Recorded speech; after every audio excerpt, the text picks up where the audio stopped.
Hey, everybody, happy Monday. I hope you all got an extra day off. Okay, get myself all set up here. As you come on, as usual, tell me hi, tell me what you're working on. If you end up watching this on a replay, put that in the comments too, #replay. I like to hear that. Hi, Tony. Okay, all right, I think I got myself set. Hi, Kathy. Thank you. Hi, Tammy. Yeah, we'll chat a little bit about my trip and how it went and all of that stuff. Thank you, Cheryl. Thank you for the welcome home. I had a really great time. Fortunate that I could tag along with my brother. And I only got scolded by him once, and that was on the flight home. So I consider that a win. I think that's pretty good. Hi, Cindy. Nicole, working on the front of the Day of the Week knitted vest. Awesome. Hi, Jean.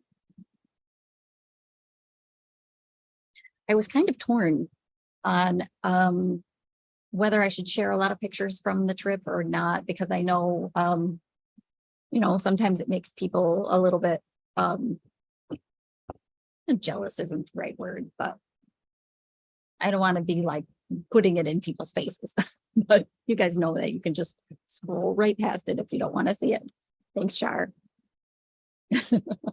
I did take more photos than what I posted in the on the LYS page, but I didn't want to inundate you guys with too many things. I averaged 9,000. No, that's not right. That's not very many. I averaged walking 9 miles every day, which is awesome, and had thankfully really comfortable shoes, but just walking down to the pier or up to churches or just wandering around. I got a lot of walking in. I did not lose any weight, surprisingly, because I of course had pastries and stuff, but not very many. And we weren't really eating. We were kind of having 2 meals a day only. So envious. Yeah. I know. Well, thank you.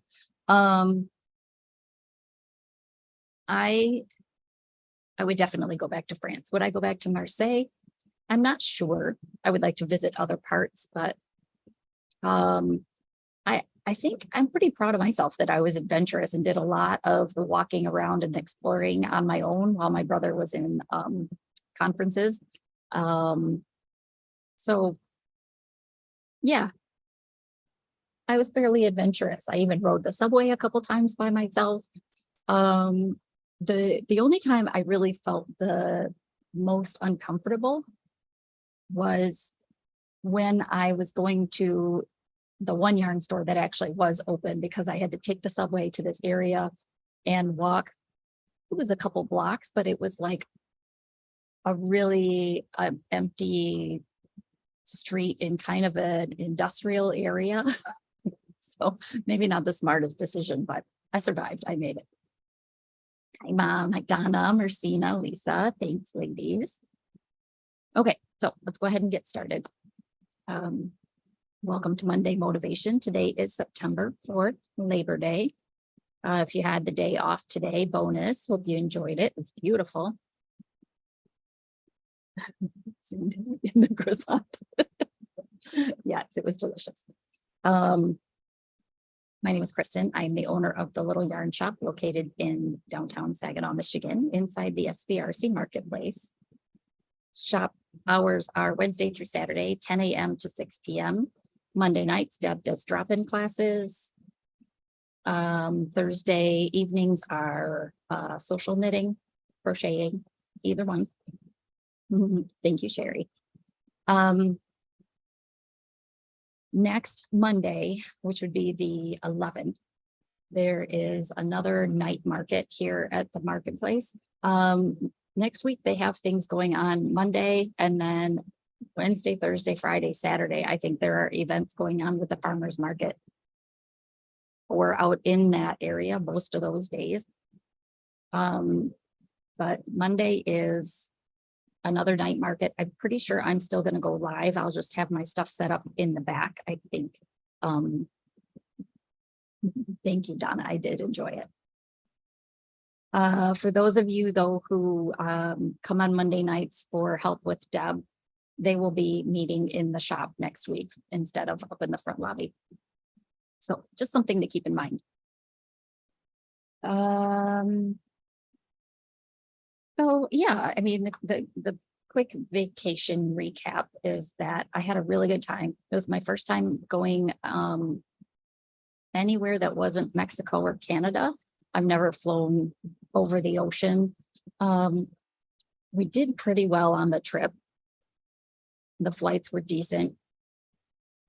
It's just, it makes for a long day. On our way over, we had like a 6-hour layover in Paris between when our plane landed and our train left to take us to Marseille, because it's like a 3.5 hour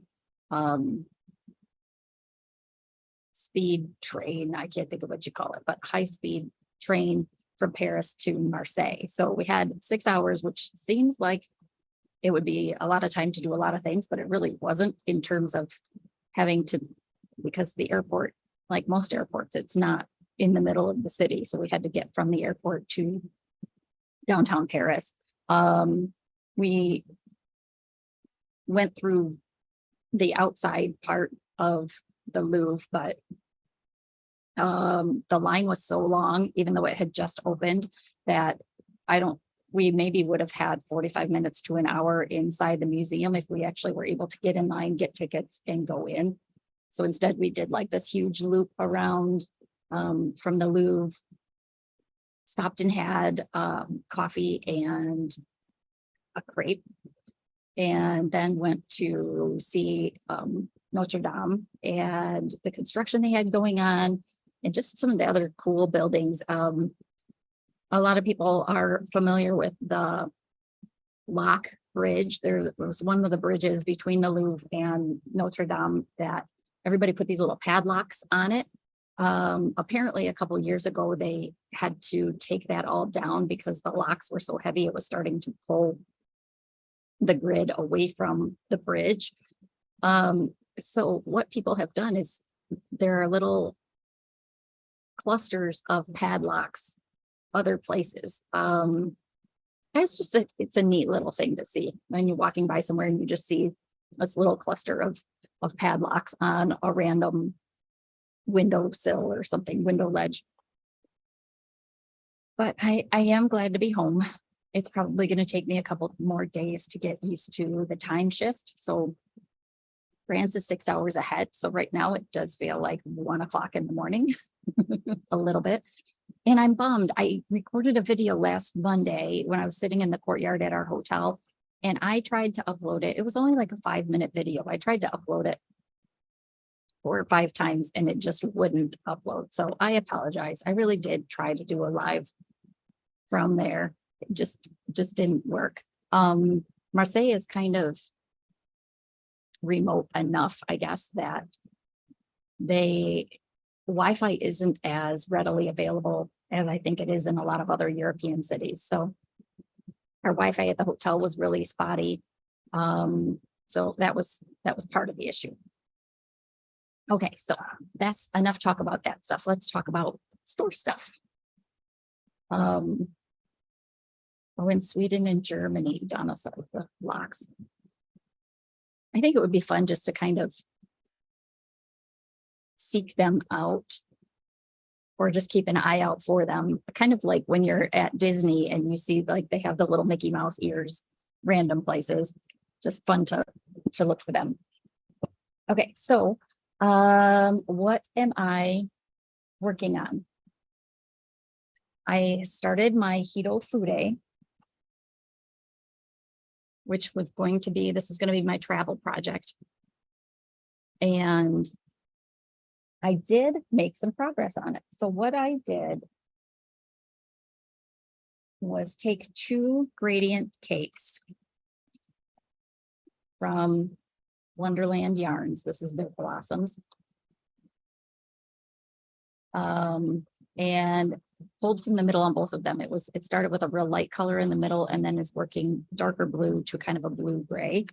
And I'm alternating like down and back with one stain, down and back with the other, back and forth. So that slow gradient goes through the whole sweater.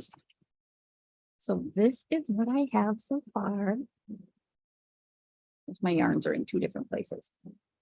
So this white is what I started with. Let me get my needles out of the way. The white is what I started with. And you start by knitting a big rectangle. So there it started with the white and then slowly got a little bit darker and a little bit darker. Then when you get to the point where the sleeves are the size you want, you do a 3 needle bind off. So I like the fact that because I use this gradient, it kind of shows the construction of the garment. So you can see white's where I started. It went around to the darker and then 3 needle bind off to create the sleeve. So there's this little, they're not long sleeves. And now I am to the point where I am getting ready to do the body of the sweater. So this part that's bound off up here is the neckline. And then the sleeves. Then all of everything that's on the needles is going to be the growth. Essentially everything that she's holding out in this picture from, yeah. So here's where I am right now. I have all of this lace to do where my rows are just going to keep getting longer and longer. But it is, if you are an intuitive knitter, it is kind of like a bolero right now. Yes, exactly. You could just use it as a bolero pattern. Really, it would be cute. The lace is simple enough is a simple enough repeat that once you get 1 or 2 repeats done, I really didn't have to have the pattern out except to check to make sure I wasn't going more length than what it called for. So right before I left though, I was working on my Cozy McBlanket sweater. So there's a picture of hers. It does have sleeves on it. It looks like it's just a vest, but it does have sleeves. You can see it's a little bit, it's drapey in the front and it's still plenty long in the back. And I got almost through the body of it. So let me back up a little bit.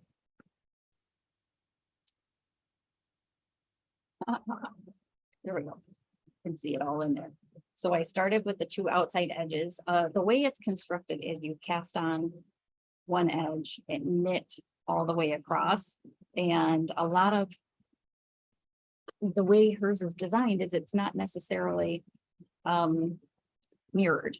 So like if you look at this picture, you'll see there's brown on one side of the front and gray on the other. But because I'm doing this rainbow, I kind of wanted to keep it symmetrical. So instead of starting at one end, binding off at the other, I started at both ends and met in the middle. I put this little black stripe in here just because I didn't want such a big block of red, which is what it would have been in order to keep everything symmetrical. So right now, so what happened was why this is not done being grafted. So I'm using a Kitchener stitch to graft them together, graft the live stitches together. And I didn't estimate the amount of yarn that I needed for that. So I have to add more yarn just to finish that little bit, of course. But if you wanted just a fun vest without sleeves, this would be a cute pattern to do. She's got some great shaping in the shoulders and the neck, so it stays in place nicely. Get these nice long sides. It's meant to be open, but because of the drape of the sides, it's easy enough. It would be easy enough to cross, put a shawl pin or a button. Could even go up higher, do it that way. But, and this is obviously, it's not blocked yet, but it will be a little bit longer too. I would be tempted just to leave it like it is. However, I'm always cold and it's always cold in here. So I want something that's actually gonna warm me up more. And it's always my forearms that are cold. So, so that's the other thing I'm working on. I'm really happy with how it's turning out.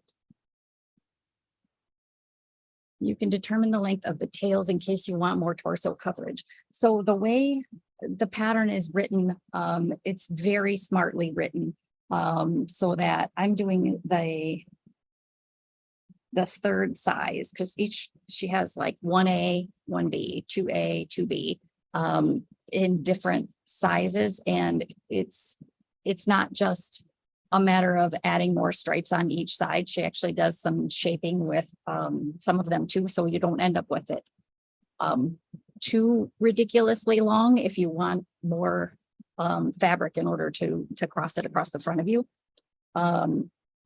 Obviously you would need more yarn if you're making it bigger. It would be a fun one to just stash dive. It's written for sport weight. I am using fingering weight. I was able to get gauge with fingering weight. It's just a little bit of a lighter, drapier fabric than you would get with a sport weight yarn.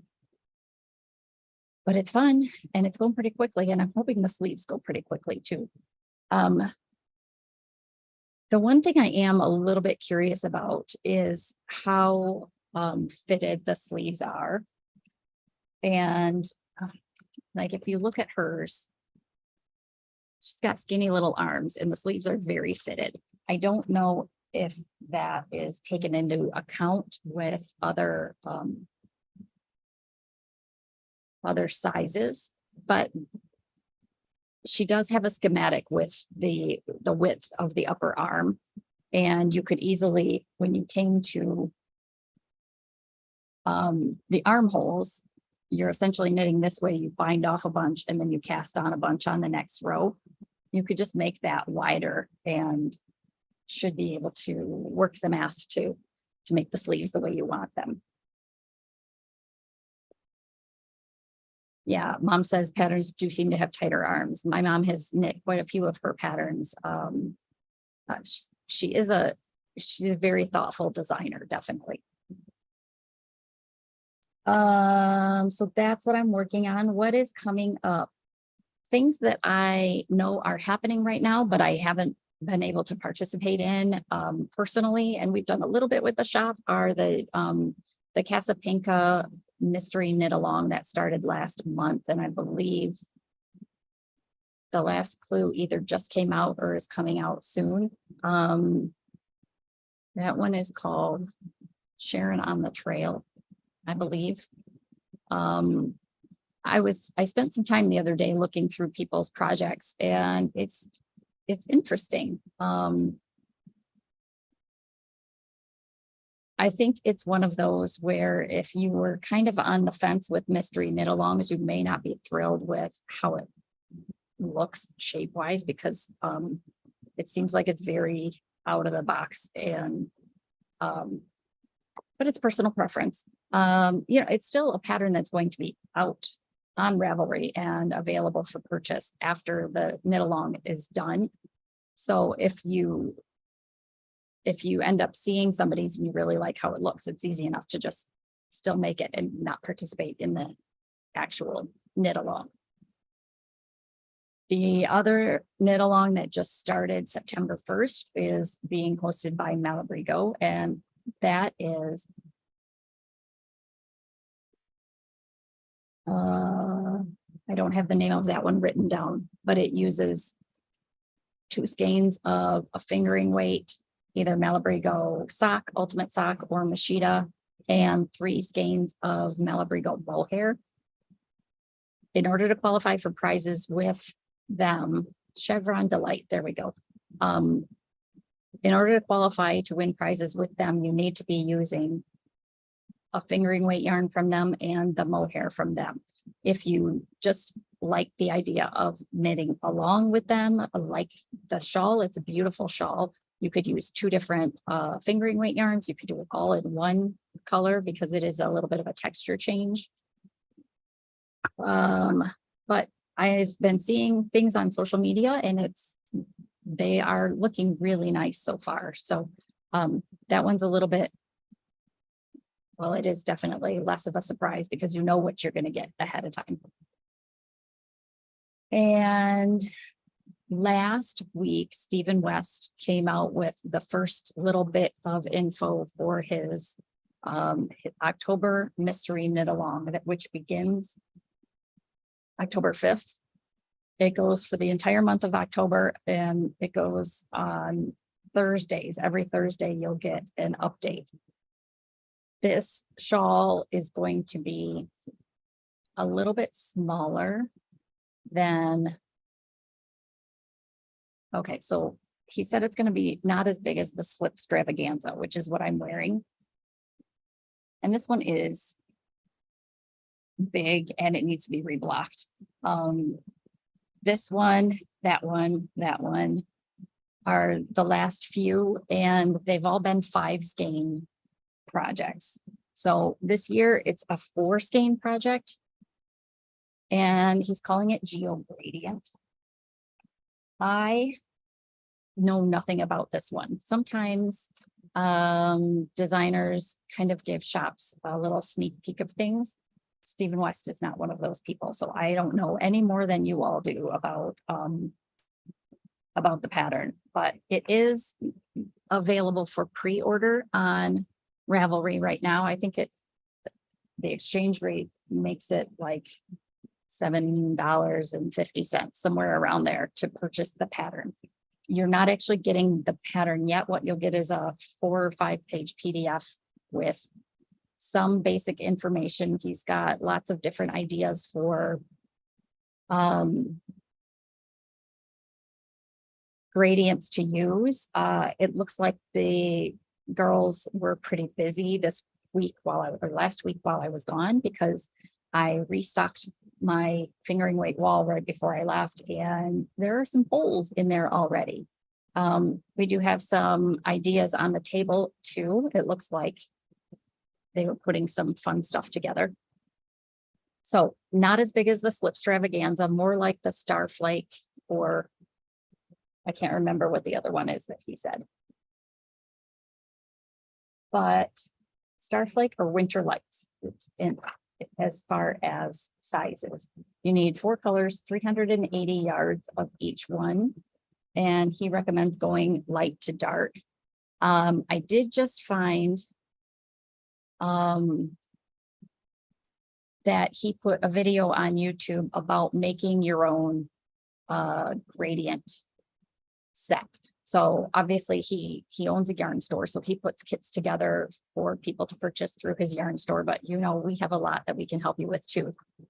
As with really any other project that you're working on, go through your stash, find 1 or 2 skeins that you think would work for this, and bring them in, and we can pair things up. So you're not feeling like you're having to buy 4 new skeins, although you might want to be inspired by something that's completely different than what's in your stash and come in and get 4 skeins of something beautiful to make your own. Yeah, so if you purchase the pattern through us, you just need to let us know that. We can buy the pattern for you through Ravelry. It still ends up in your Ravelry inbox and emailed to you as a PDF.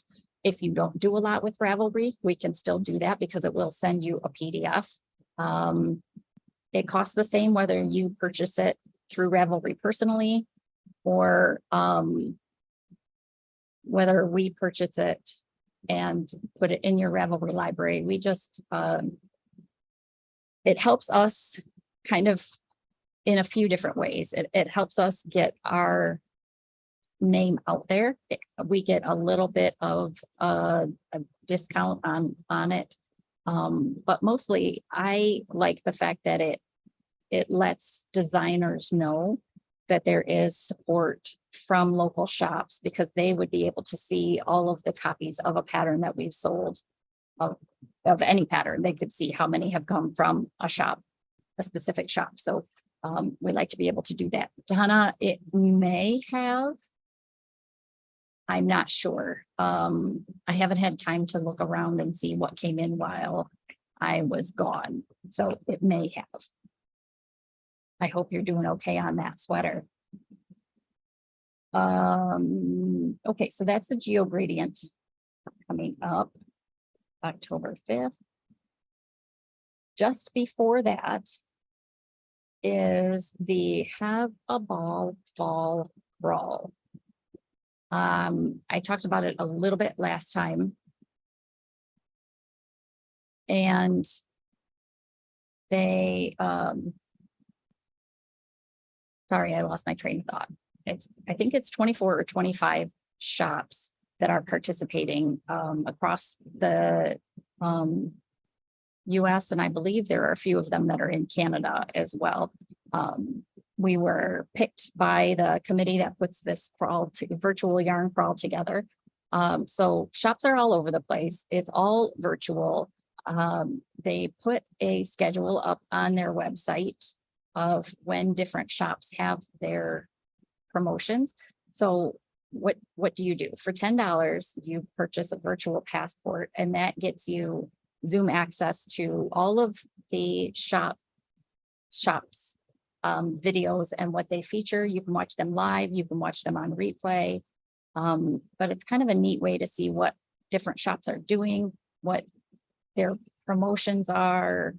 If they have, like, we have our custom yarn.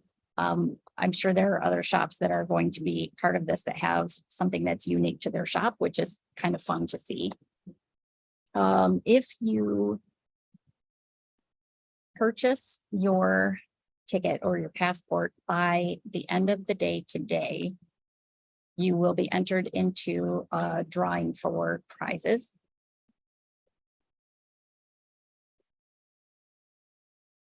Yeah, Donna says it sounds like a fun idea. Yeah, I think it's a pretty cool idea. They did it last year. May have done it the year before that, but this is the first time we've participated.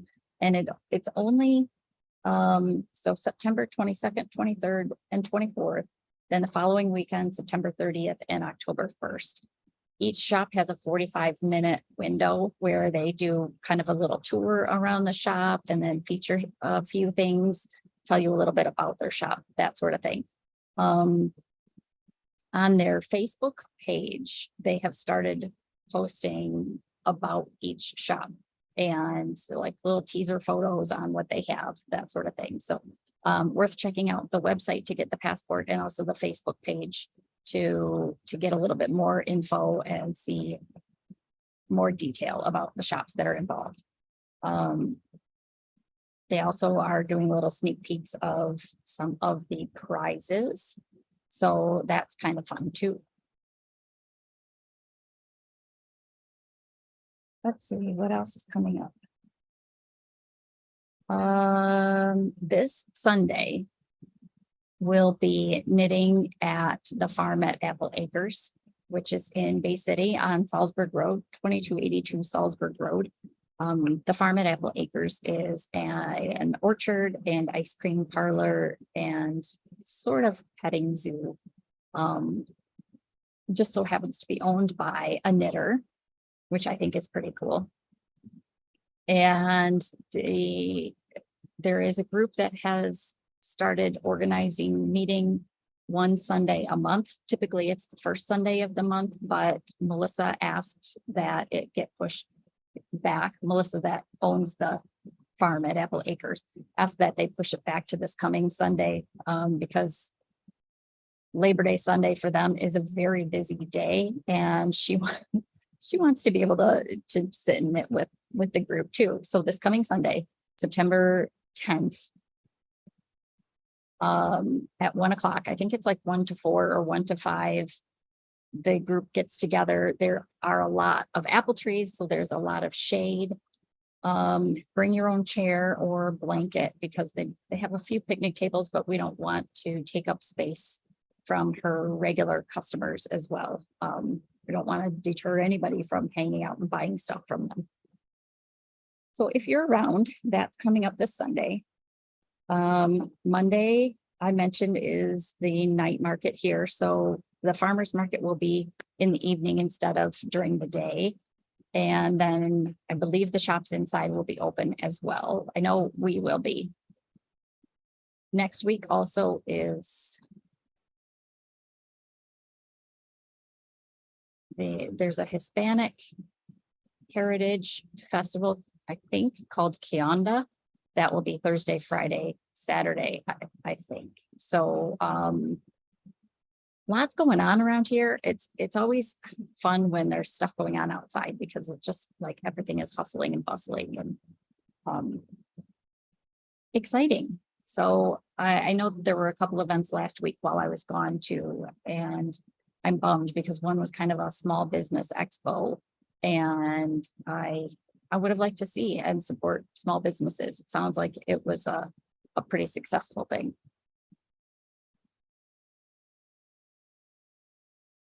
Okay.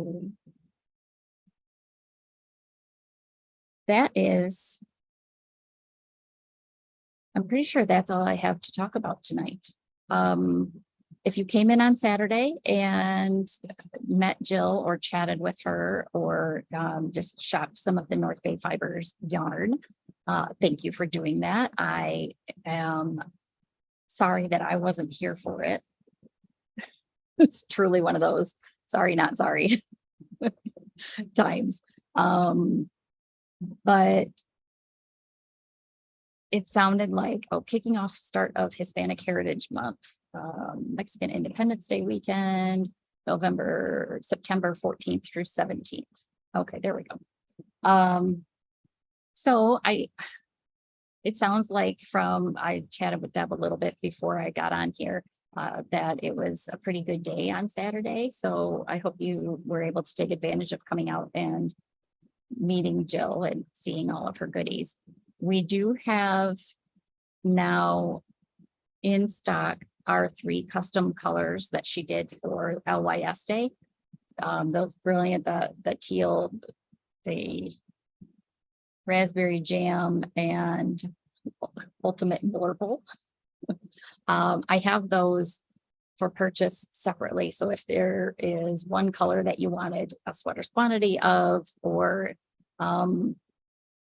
just one that you just wanted one skein of, we have those here in the shop, loose and out of kits. So you can buy 1 skein, you can buy 5 skeins. We have a bunch of that here. Okay. Now for real, I think this is it. Before I lose my voice too much, I'm gonna sign off on this. I hope everybody has a great week. I hope you come in and visit us or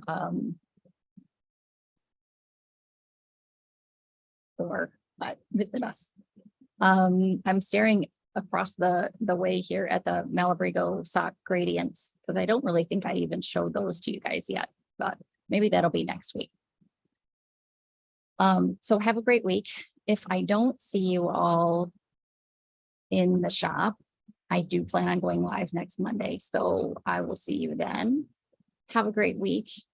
Try and stay cool. I know it's difficult, but I'm not complaining. My birthday's coming up and it's almost always really hot around my birthday, so I'm not surprised we have this little hot streak coming in. I'm okay with it. Okay, have a great week. Have a great night, and I will chat with